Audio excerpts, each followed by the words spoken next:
Hey, I wanted to tell you about my Bob Ross moment I have going on here.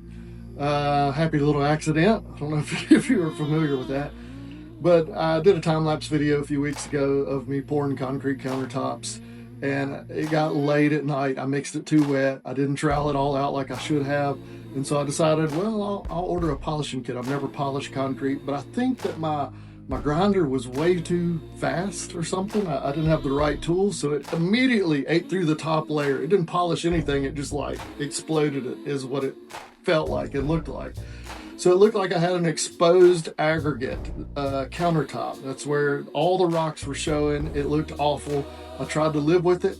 I sealed it, and I kept looking at it, and I was like, no, I can't do this. It might have been all right, but there were still like holes that I felt like would hold nasty stuff that happens in the kitchen, you know?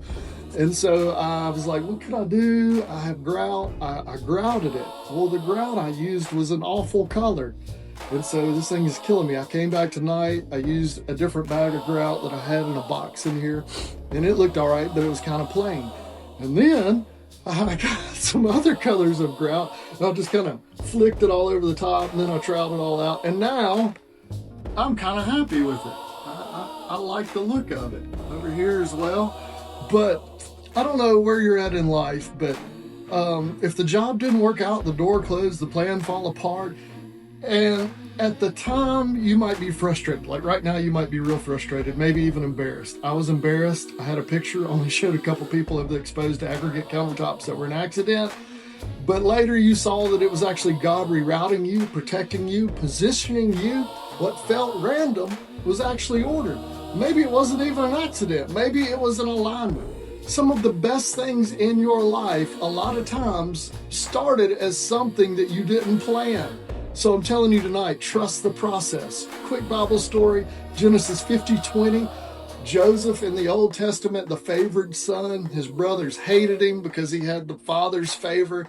They did awful evil against him, right? They sold him into slavery. Then in slavery, he was thrown into prison. In prison, he was forgotten about. But then God worked it all out, and he ends up number 2 in command in the whole nation. His brothers come because they're starving. He sees them. He could have gotten revenge, but instead, this is what he said, Genesis 50:20. He said, you meant evil against me, but God meant it for good. So I'm telling you tonight, trust the process.